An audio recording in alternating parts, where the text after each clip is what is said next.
I paid for my daughter's college, then learned she was living a double life. I worked overtime to support my daughter's education. One accidental visit uncovered a hidden lifestyle funded by lies. The story follows my heartbreak, confrontation, and the painful process of redefining fatherhood and boundaries. The night I stood outside my daughter's apartment door, listening to music thump through walls I didn't recognize her living behind, something quietly collapsed inside me. I remember the smell first, sweet and artificial, like vanilla mixed with something sharper. The hallway carpet was stained and worn thin, nothing like the brochure she'd sent home. I stood there longer than I should have, keys heavy in my pocket, rehearsing excuses I didn't need. I was her father. I had paid for this door, for the space behind it, and yet my hand shook before I knocked. Before all of that, my life was simple in the way hard lives often are. Predictable, structured. I worked overtime at the plant, 12-hour shifts, sometimes 6 days a week. The machines were loud, the air always smelled faintly of oil and burnt metal, and by the end of every day, my knees ached like we belonged to someone twice my age. But I didn't complain. I had a purpose. Every extra hour went into a separate account labeled with my daughter's name. Emily was 19 when she left for college, bright, quick with a smile that felt like sunlight breaking through clouds. Her mother had passed when Emily was 12, and from that day on, it had just been the two of us.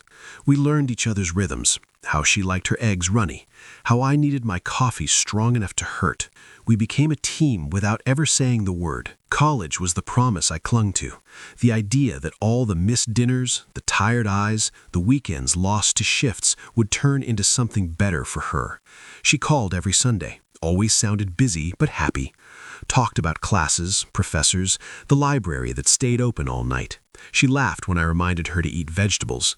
"Dad, I'm not a kid," she'd say, and I'd smile, even though the house felt emptier every time I hung up. I mailed checks, tuition, housing, books, extra when she said prices had gone up. I skipped vacations, drove the same truck another year, told myself sacrifice was just another word for love. The first clue was small. It always is. Emily stopped asking permission to spend. She didn't explain costs anymore, just mentioned them, casually. A new laptop because the old one was acting weird. Higher rent because she'd moved closer to campus.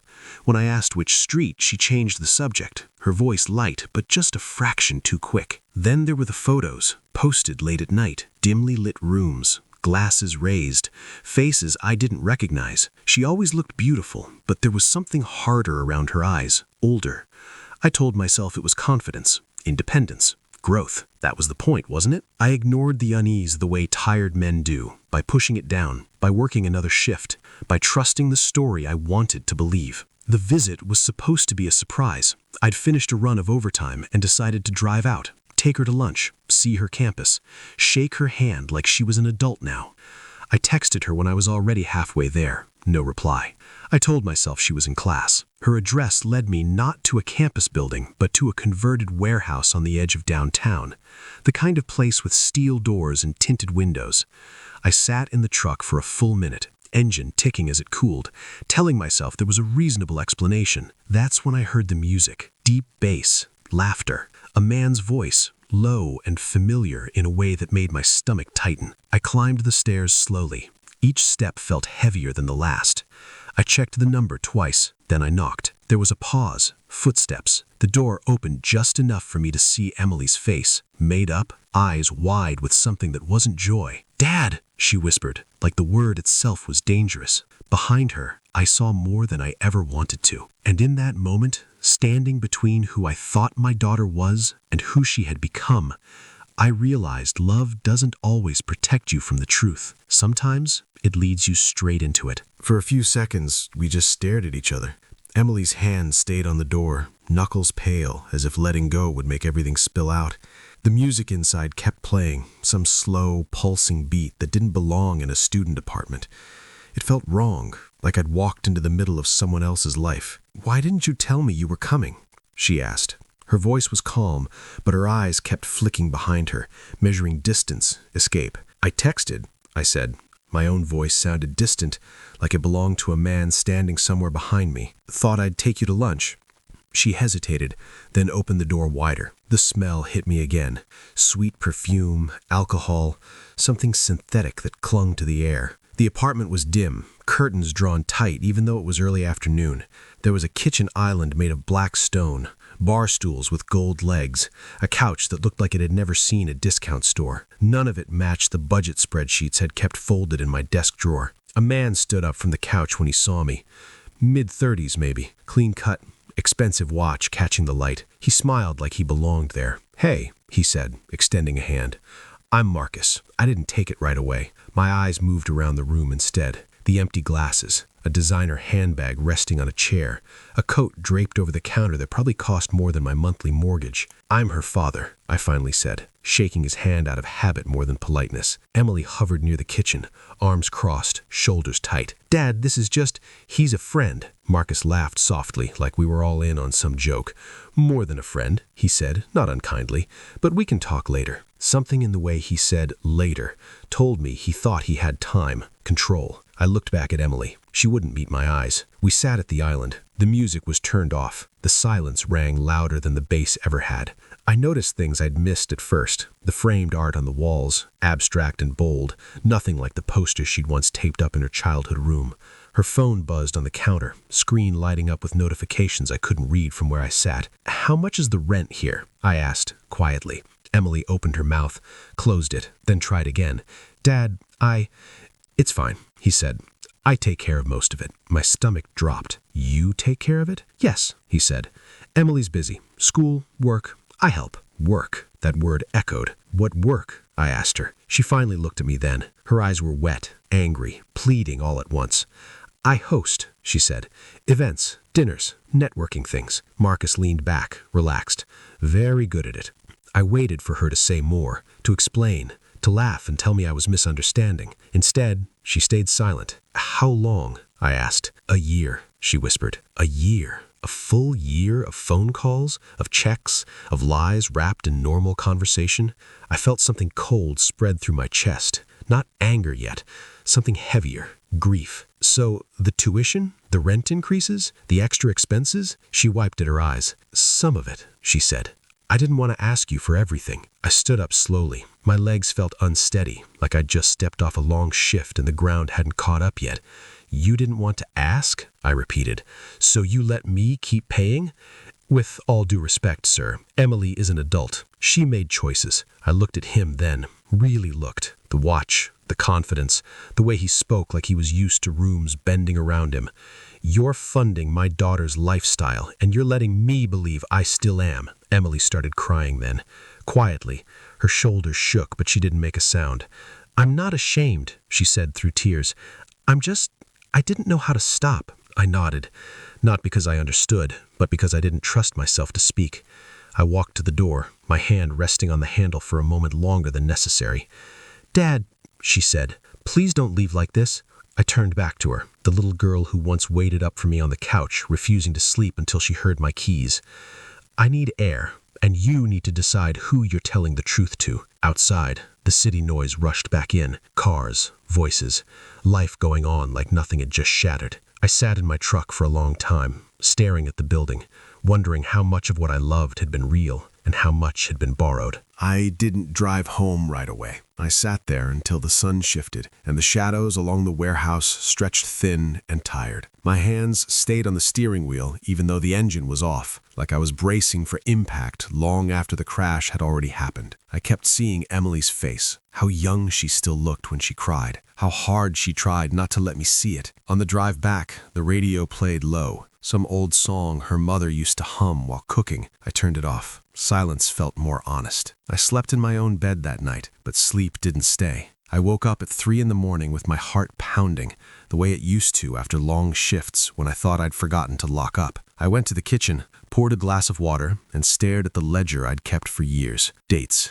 amounts, notes in the margins, fall semester, books, housing increase. By morning, the shock had hardened into something sharper. I called Emily just after sunrise. She didn't answer. I left a message. My voice sounded steadier than I felt. "We need to talk, not about blame, about honesty." She came home 2 days later, drove in quietly, like she used to when she missed curfew in high school. Her suitcase bumped against the doorframe, a small, familiar sound that cut deeper than I expected. She stood in the living room, hands folded, waiting. I didn't raise my voice. I didn't pace. I sat at the kitchen table, the same one where she'd done homework, where we'd eaten too many frozen dinners together. Sit, I said. She did. I asked questions, slow, careful. When did it start? How much was I paying? What exactly did Marcus do for her? She answered everything, sometimes halting, sometimes defensive, sometimes with a practiced calm that told me she'd repeated these explanations to herself more than once. I never meant to hurt you, she said. I know, I replied, and I meant it. That was the worst part. But intention doesn't erase impact. I told her I'd be stopping the payments,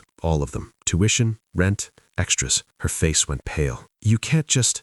I can, I said gently, and I am. She cried, angry tears this time, accused me of abandoning her, of punishing her for surviving. I listened, didn't interrupt. When she ran out of words, I spoke. I'm not cutting you off, I said. I'm stepping back. There's a difference. We talked boundaries, what support looked like now, what I could offer, and what I couldn't. I would help her transfer credits, help her find work that didn't require pretending. I would always be her father, but I wouldn't finance a life built on hiding from me. The next few weeks were quiet, painfully so. Word spread faster than I expected. Marcus called once, left a voicemail I didn't return. Emily moved out of the apartment, found a smaller place with roommates, took a job at a cafe near campus. The hours were long, the pay wasn't great, but when she talked about it, her voice sounded lighter. Not everyone was kind. Some relatives said I was too harsh.